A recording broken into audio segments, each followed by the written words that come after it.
Please, please, please help end this nightmare for all of us. Please help us to bring Hannah home. Thank you.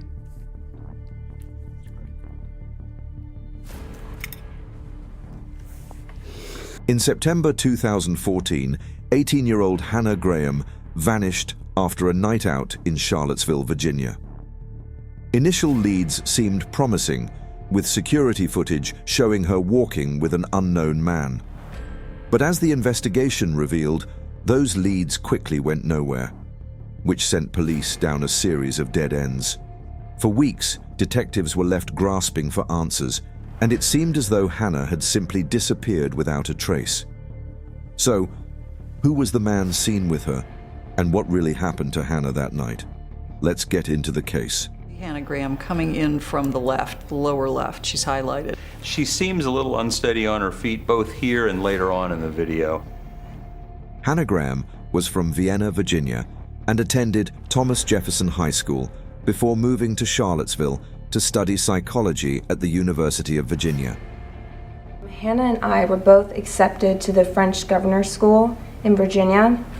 So it was a full immersion French program. We grew very, very close because we were only allowed to communicate in French. She was known by her friends and peers as friendly, smart, and caring. Hannah was excited to experience college life and was working hard to build a successful future. She had a close group of friends and was well liked by the University of Virginia community. And then she was also musically talented, she was athletic, so she was just a very well-rounded person. Whenever we'd had afternoon activities, she was the one that was always, going out to do those more adventurous. Her parents, named John and Susan Graham, were very proud of her achievements. Despite extensive search efforts, no trace of Hannah has been found since she disappeared in the early hours of Saturday, September the 13th, now more than 3 weeks ago. The police have received thousands of tips. Despite her busy academic schedule, Hannah loved socializing, attending events, and exploring new places. She had a bright future ahead of her.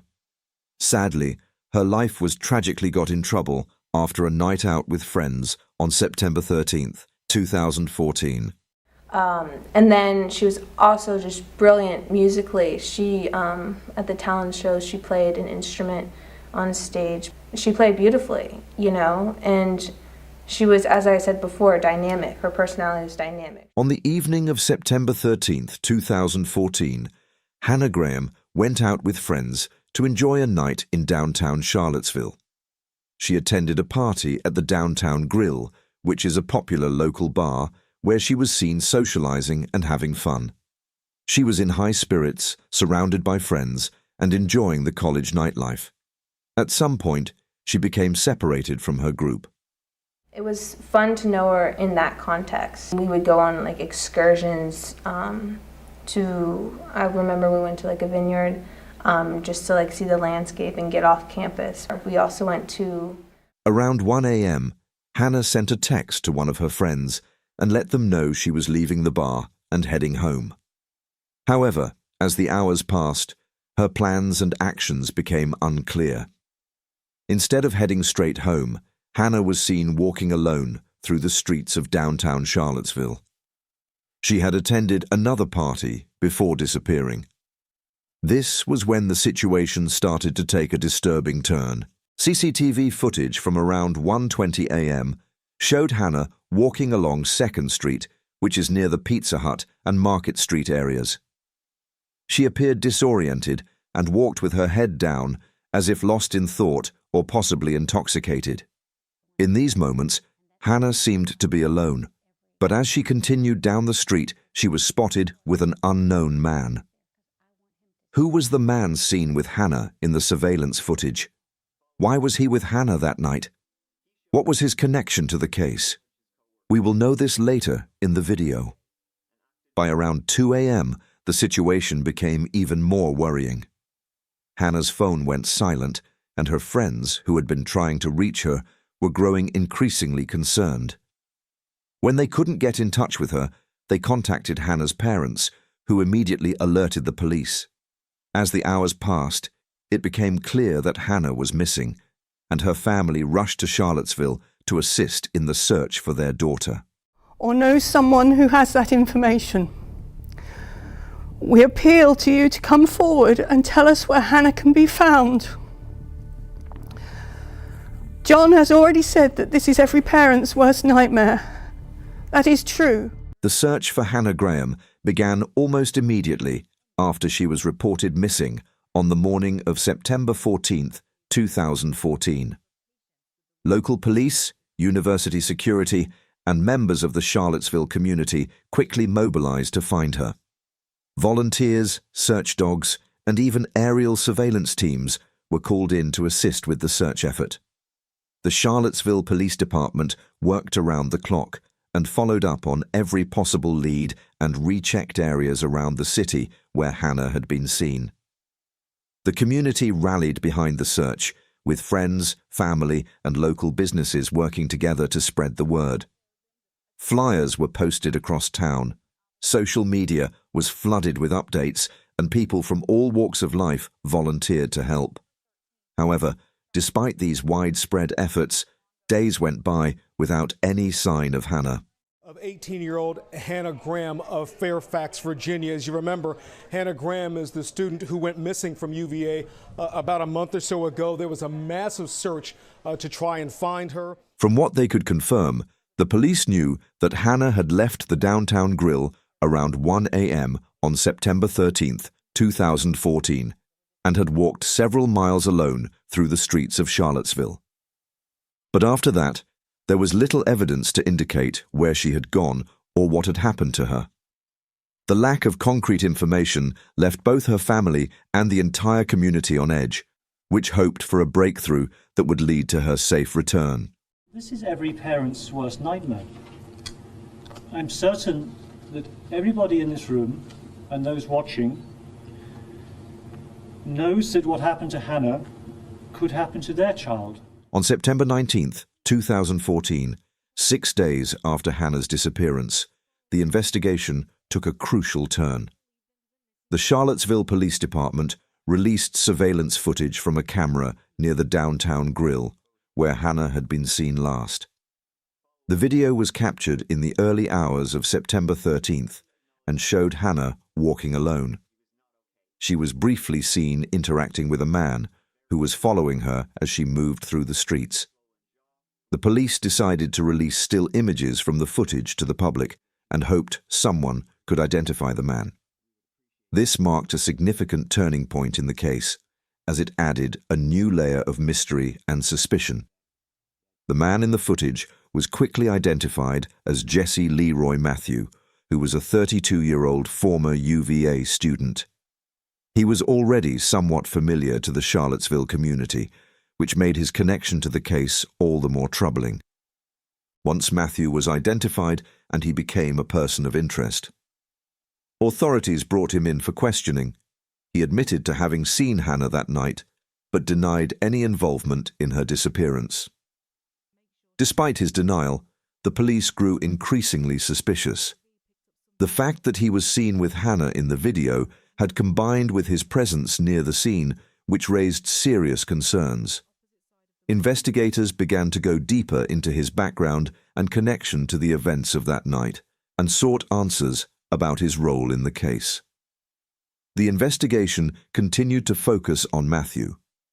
On September 19th, the police officially described him as a person of interest and suggested that Hannah may have gotten into a car with him after leaving the bar. They searched his car and apartment for any evidence that could connect him to her disappearance. While they didn't arrest him or formally identify him as a suspect at that time, the search was a significant development in the case. Hey, if you saw somebody get in that car about 120, 130, 140, we really need to talk to you. Because this is a critical piece of a puzzle where there's lots of pieces missing. On September 20th, 2014, over 1,000 volunteers joined the search for Hannah Graham, which expanded efforts beyond downtown Charlottesville. Despite their efforts, no clues were found.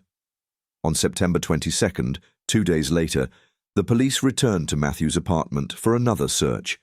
This time, they took some clothing from his apartment, but they didn't say why it was important. The police later referred to this search as a major breakthrough in the investigation. At the same time, they offered a $100,000 reward for any information leading to the discovery of Hannah. The investigation was now clearly focused on Jesse Matthew, but the mystery of what had happened to Hannah still remained unsolved. While the search efforts were underway, significant developments in the investigation were taking place. On September 23, 2014, just 2 days later, Police Chief Timothy Longo announced that Matthew had been formally charged with abduction with intent to defile. This new charge was much more serious and signaled that the investigation was now focused squarely on Matthew as a key suspect in Hannah's disappearance. So we appeared before Magistrate Detective Sergeant Mooney did late this afternoon, very late this afternoon, and obtained an arrest warrant for Jesse Leroy Matthew Jr. of Charlottesville, charging him. Then, on September 24, 2014, the investigation took a major turn. During a joint press conference with the FBI, Chief Longo revealed that Matthew had been arrested. He was captured in a remote area of Galveston County, Texas, after a woman recognized him on a beach. This recognition led to Matthew's arrest, and authorities were able to take him into custody. His capture marked a significant step forward in the case, as the police now had him in custody and could begin questioning him about his connection to Hannah's disappearance. Do you understand that? Yeah. Like, they took all my clothes and they got me sleeping on a hard thing. I don't feel like I'm a... With Jesse Matthew in custody, the investigation into Hannah Graham's disappearance entered a new phase as authorities focused on revealing what happened and Matthew's role in it. I should be able to have some kind of clothes. You appear to me to be dressed in a jumpsuit. Is this for Virginia? Yes. So what is the Virginia one again? On September 25th, police expanded the search area and asked property owners in nearby counties to check their land. Search teams worked tirelessly, but by September 26th, no solid evidence had been found. As the search continued, the community remained hopeful, with every lead carefully investigated. Last night we went to the vigil and singing the good old song, knowing that one of our who's wasn't out there singing with us. It tore us apart. It's horrible. For me, the main motivation, that's someone's daughter. You know, if that was my daughter, I would pray that. On October 18th, 2014, a significant development in the search for Hannah Graham occurred. Human remains were discovered at an abandoned property in Albemarle County, Virginia, by searchers from the Chesterfield County Sheriff's Office. While the discovery was a breakthrough, Chief Timothy Longo addressed the media later that day and clarified that the remains had not yet been positively identified as belonging to Hannah Graham. Though they emphasized that further confirmation was needed, authorities made sure to inform her parents of the discovery. The remains were sent to the Chief Medical Examiner's office in Richmond for a thorough examination and identification. On October 24, 2014, just 6 days later, the worst fear was confirmed. The remains were positively identified as Hannah Graham. The news brought heartbreaking closure to her family, though the pain of their loss remained. On the same day, Hannah's parents visited the property where her remains had been found, which was a deeply emotional moment as they faced the reality of the tragedy. As the investigation continued, more details about Hannah's death slowly emerged. On November 18, 2014, the Washington Post reported that a cause of death had been determined, but law enforcement chose to withhold this information at the request of the authorities involved in the case. However, later that day, the Albemarle County Police Department updated the public, which revealed that Hannah had died as a result of homicide. The cause of death was listed as undetermined etiology, which meant that while the manner of death was clear, the exact circumstances leading to it remained unclear at that time. This statement by the police left many questions unanswered, but it confirmed that Hannah's death was the result of foul play. The investigation into the exact circumstances surrounding her murder continued as authorities worked to gather more evidence and build a case against those responsible for her tragic death. You just can't focus on Hannah. Hannah, you're looking for the breadcrumbs. You're looking for the pieces of the puzzle. So you're looking for, the cell phones, the shoes, anything that will lead us and point us in Hannah's direction. As the investigation into the disappearance and murder of Hannah Graham progressed, a shocking connection began to emerge between her case and another tragic event from 5 years earlier. On September 29, 2014, it was reported that forensic evidence collected during the investigation into the 2009 murder of Morgan Harrington matched evidence linked to Jesse Matthew. Harrington was a 20-year-old Virginia Tech student who had disappeared after attending a Metallica concert in Charlottesville. Her remains were found months later, in a remote area about 5 miles from where Hannah's remains would be discovered in October 2014. State police have said DNA evidence connects Matthew to the 2009 Morgan Harrington case. The FBI has said DNA evidence shows Morgan Harrington's killer is connected to the 2005 Fairfax rape. The connection between the two cases became clearer as investigators revealed that on the night Morgan Harrington went missing, she had interacted with Jesse Matthew. The forensic evidence from both cases had now tied him to the scene of both crimes, which led authorities to believe that Matthew was responsible for both murders. She was a Virginia Tech student who disappeared from Charlottesville back in 2009. Her remains were found about 5 miles from where Hannah Graham's remains were found.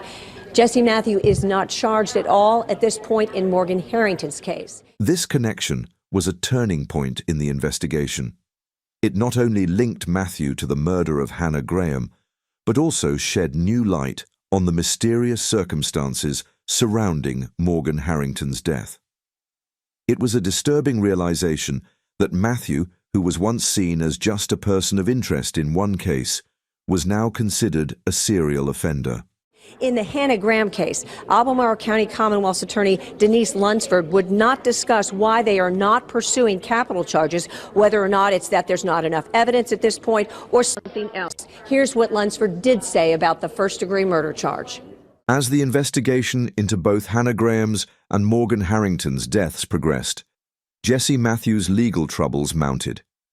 His first court appearance in relation to Hannah's murder was set for December 4th, 2014, and his attorney made it clear that they would not be seeking bail, which underscored the seriousness of the charges. In February 2015, Matthew was formally indicted for first-degree murder in Hannah's case, in addition to the abduction charges. By May 2015, the charges were upgraded to capital murder, which could have meant the death penalty if convicted. Police charged Jesse Matthew Jr. in the case last month with abduction with the intent to defile. If the evidence indicates he is responsible for her death, it will be upgraded to capital charges with the possibility of the death penalty. However, in March 2016, before the trial began, Matthew took a plea deal and pleaded guilty to Hannah's murder and receiving 4 additional life sentences. Suspect accused of kidnapping her now faces murder charges. Authorities announced first-degree murder, among others, have been added to the list for Jesse Matthew Jr. It comes as he's in jail in Northern Virginia for something totally unrelated. Meanwhile, Matthew's past caught up with him. In October 2014, he was indicted for crimes related to a 2005 attack on a woman in Fairfax, Virginia. Although Matthew initially pleaded not guilty and his trial was repeatedly delayed. In June 2015, he entered an Alford plea and admitted that the evidence was strong enough for a conviction and was sentenced to 3 life terms for the Fairfax crimes. These legal developments marked a grim end to Matthew's freedom as he faced life sentences for multiple crimes. At the University of Virginia, students created a memorial on campus to remember her. This became a place for her loved ones and others touched by her story to pay their respects. In addition to the memorial, the World Bank established an annual award to combat gender-based violence in Hannah's name. This award helps support efforts to fight violence against women worldwide.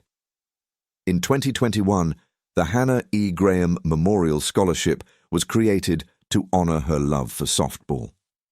The scholarship supports students who share her passion for the sport, which kept her legacy alive and is inspiring future generations. Through these efforts, Hannah's memory lives on and reminds us of the importance of community, strength, and justice.